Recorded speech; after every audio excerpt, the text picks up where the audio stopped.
Shri M Jayachandran, കഴിഞ്ഞ 8 വർഷം കൊണ്ട് നമ്മൾ കണ്ണു തുറന്ന് നോക്കിയാൽ കാണുന്ന കാര്യങ്ങൾ നോക്കൂ. നമ്മുടെ നാട്ടിലെ റോഡുകൾ, ആശുപത്രികൾ, വിദ്യാഭ്യാസ സ്ഥാപനങ്ങൾ, ഇവിടെയൊക്കെ ഉണ്ടായിട്ടുള്ള മാറ്റങ്ങൾ വളരെ പ്രകടമാണ്. അതൊന്നും നമുക്ക് ആരും പറഞ്ഞു തരേണ്ട, നമ്മൾ നോക്കിയാൽ മാത്രം മതി. അങ്ങനെ ഒരിടത്താണ് ഈ നിലയിൽ പ്രതിപക്ഷം നിരന്തരമായി, ഞാനിതുവരെ കേട്ടിട്ടില്ല, ഇപ്പോൾ വസന്ത് പറഞ്ഞ തരത്തിൽ സർക്കാരിന്റെ നല്ല കാര്യങ്ങളെ അംഗീകരിക്കുന്ന, അതിനു മുന്നിൽ മുടക്കം വരാതെ നിൽക്കുന്ന ഒരു പ്രതിപക്ഷത്തെ ഇതുവരെ ഞാൻ കണ്ടിട്ടുമില്ല, കേട്ടിട്ടുമില്ല, അനുഭവിച്ചിട്ടുമില്ല. അപ്പോൾ അങ്ങനെ എല്ലാത്തിനും തടസ്സമായി നിൽക്കുന്നു എന്നത് മാത്രമല്ല, മുൻപ് ഞാൻ പറഞ്ഞതുപോലെ നിയമസഭയിലടക്കം കളവ് പറയാൻ ശ്രമിക്കുകയാണ് പ്രതിപക്ഷത്തെ നേതാക്കൾ.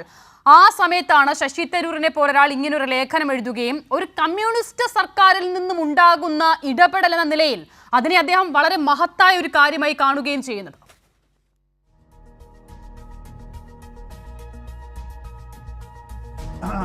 ഇതിലുള്ള പ്രശ്നം എന്ന് പറഞ്ഞാൽ, ഇപ്പോൾ ശശി തരൂർ ഇന്ത്യൻ എക്സ്പ്രസ് എഴുതിയ ലേഖനം അത് വലിയ പ്രശ്നമാണ് കോൺഗ്രസ്സിന്.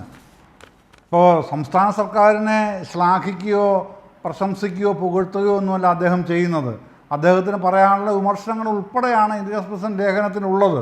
പക്ഷേ അതിനെ അങ്ങനെ വായിക്കാനല്ല വസന്തിൻ്റെ ശ്രമം. അത് പാർട്ടിയുടെ രാഷ്ട്രീയമാണ്. പക്ഷേ വസന്തിനേക്കാൾ എത്രയോ ഉയരത്തിൽ നിൽക്കുന്ന കോൺഗ്രസ് വർക്കിംഗ് കമ്മിറ്റി മെമ്പറാണ് ശശി തരൂർ. കോൺഗ്രസിൻ്റെ വർക്കിംഗ് കമ്മിറ്റി മെമ്പറായ ശശി തരൂർ ഇന്ത്യൻ എക്സ്പ്രസ്സിൽ ഒരു ലേഖനം എഴുതുമ്പോൾ അതിൻ്റെ മാനങ്ങൾ വളരെ വളരെ വലുതാണ്. അതിൻ്റെ ആ വലിപ്പം, പിന്നെ അദ്ദേഹം ചില അനുമാനങ്ങളെ മുമ്പോട്ട് വച്ചിട്ടുള്ളൂ എന്നൊക്കെ പറയുന്നത് വാസ്തവത്തിൽ അങ്ങേയറ്റം ഈ സ്വന്തം നേതാവിനെ ഇകഴ്ത്തുന്നതിന് തുല്യമാണെന്നേ പറയാൻ കഴിയൂ. കാരണം അദ്ദേഹം പറയുന്ന ചില പ്രധാനപ്പെട്ട കാര്യങ്ങൾ എല്ലാം ഒന്നും പറഞ്ഞു പോകുന്ന ചർച്ചയിൽ സമയമില്ലാത്തതുകൊണ്ട് ഞാൻ അതിലേക്ക് വരുന്നില്ല. അദ്ദേഹം തൻ്റെ ലേഖനത്തിൽ പറഞ്ഞിട്ടുള്ള കീ ഫാക്ടേഴ്സ്, കീ പോയിൻറ്റ്സ് പോലുമല്ല, കീ ഫാക്ടേഴ്സ് എന്താണെന്ന് മാത്രമേ ഞാൻ പറയുന്നുള്ളൂ. അതിലേറ്റവും പ്രധാനം 2024 ഗ്ലോബൽ സ്റ്റാർട്ടപ്പ് ഇക്കോസിസ്റ്റം റിപ്പോർട്ട്. അതാണ് കാര്യം. അത് പിണറായി വിജയൻ ഉണ്ടാക്കുന്നതാണോ പി രാജീവ് ഉണ്ടാക്കുന്നതാണോ? അല്ലല്ലോ. ഗ്ലോബൽ സ്റ്റാർട്ടപ്പ് ഇക്കോസിസ്റ്റം റിപ്പോർട്ട് 2024 അത് നമ്മുടെ മുമ്പിലുള്ളതല്ലേ, പബ്ലിക് ഡൊമൈനിലുള്ളതല്ലേ. അതിലെത്രയാണ് നമ്മുടെ സ്ഥാനം? അത് ഈ 18 മാസ കാലയളവിൻ്റെ അടിസ്ഥാനത്തിൽ ആഗോള ശരാശരിയേക്കാൾ 5 ഇരട്ടി കൂടുതലായി $1.7 ബില്യൺ മൂല്യമുള്ള ഒരു സ്റ്റാർട്ടപ്പ് ഇക്കോസിസ്റ്റമാണ് ഈ കൊച്ചു കേരളം അതിൻ്റെ ഗുഡ് ഗവേണൻസിലൂടെ സൃഷ്ടിച്ചത്. ആ ഗുഡ് ഗവേണൻസിൻ്റെ മാതൃകയാണത്. അതാണ് കാര്യം.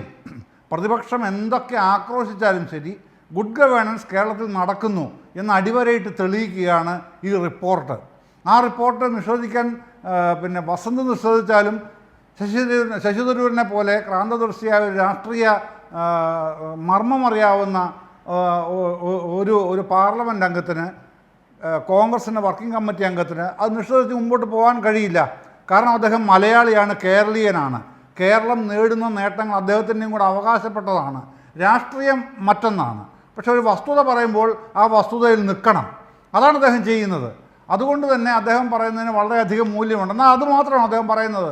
അദ്ദേഹത്തിൻ്റെ വിമർശനങ്ങളിൽ പ്രധാനപ്പെട്ട ഒരു ഭാഗം വരുന്നത് ഇപ്പോൾ ഏറ്റവും ഒടുവിൽ വസന്ത് നിർത്തുന്ന എവിടെയാണ്? ആന്തൂർ രാജൻ്റെ പ്രശ്നം.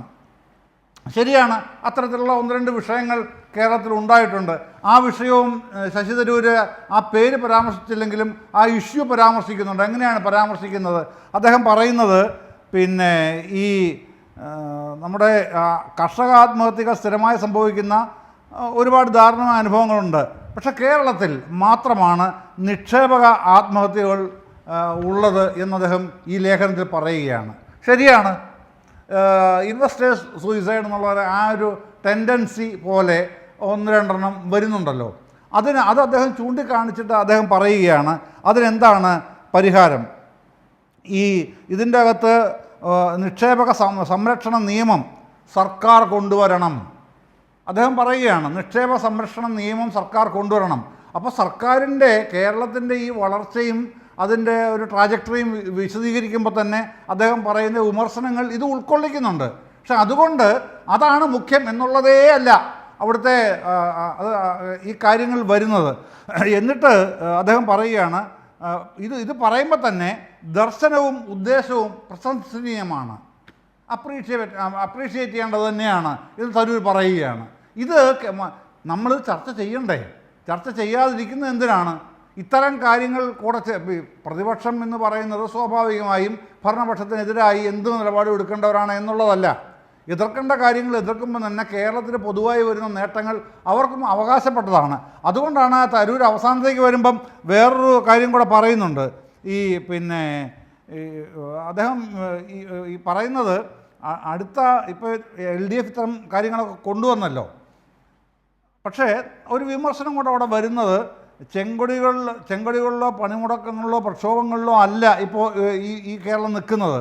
അവർ സർക്കാരിലായിരിക്കുമ്പോൾ മാത്രമേ ഈ മനോഭാവം അവർക്കുള്ളൂ. ആർക്ക്? LDFന്, CPMന് ഒക്കെ വരുന്നത് ആ സർക്കാരിലിരിക്കുമ്പോൾ മാത്രമാണ്. പരാജയപ്പെട്ടാൽ അവർ പഴയ മോശം വഴികളിലേക്ക് മടങ്ങുമെന്നും ഒരു ധാരണയുണ്ട് എന്ന് പറയുന്ന ഏതാ ലാസ്റ്റ് പാരഗ്രാഫിന് തൊട്ട് മുമ്പ്. എന്നിട്ട് ലാസ്റ്റ് പാരഗ്രാഫ് അദ്ദേഹം പറയുകയാണ് അവർ പരാജയപ്പെട്ടാൽ അവർ പഴയ മോശം വഴികളിലേക്ക് മടങ്ങുമെന്നൊരു ധാരണയുണ്ട്. അടുത്ത പാരഗ്രാഫ്, ലാസ്റ്റ് പാരഗ്രാഫ്, അങ്ങനെ സംഭവിക്കില്ല എന്നാണ് എൻ്റെ പ്രതീക്ഷയും ആഹ്വാനവും. തീർന്നേ. എന്താണ് അദ്ദേഹത്തിൻ്റെ പ്രതീക്ഷയും ആഹ്വാനവും? അങ്ങനെ സംഭവിക്കില്ല, പരാജയപ്പെടില്ല എന്ന് തന്നെയാണ്. അപ്പോൾ ഈ തിരിഞ്ഞു നടക്കേണ്ട വഴികളിലേക്ക് വരികയുമില്ല കേരളം എന്ന് തന്നെയാണ് കാണുന്നത്. അതാണ് ഞാൻ പറഞ്ഞത്. ആ ക്രാന്തദർശിത്വം എന്ന് പറയുന്നത് കോൺഗ്രസ് വളരെ സൂക്ഷ്മമായി തന്നെ തിരിച്ചറിയേണ്ടതാണ്. അത് തിരുത്താൻ തന്നെ കോൺഗ്രസ് തയ്യാറാവില്ലോ ഒക്കെ അവരുടെ കാര്യമാണ്. നമ്മളൊരു ചർച്ചയിൽ വരുമ്പോഴത്തേക്ക് ആ ചർച്ചയിൽ ഉന്നയിക്കപ്പെടുന്ന വിഷയങ്ങൾ ഏതൊക്കെയാണ് എന്നുള്ളതാണ് ഏറ്റവും പ്രസക്തമായിട്ടുള്ളത്. അപ്പോൾ ഇന്ന് ഈ കഴിഞ്ഞ ആഴ്ച 7-ാം തീയതി സംസ്ഥാന ബജറ്റ് അവതരിപ്പിച്ച ധനമന്ത്രി ബാലഗോപാൽ നിയമസഭയിൽ പറഞ്ഞല്ലോ, ഞാൻ വളരെ പ്രധാനപ്പെട്ട ചില പ്രതീക്ഷയിലാണ് നിൽക്കുന്നത് എന്ന് അദ്ദേഹം തുടക്കത്തിൽ തന്നെ ആദ്യം തന്നെ പറയുന്നത് അങ്ങനെയാണ്. പിന്നെ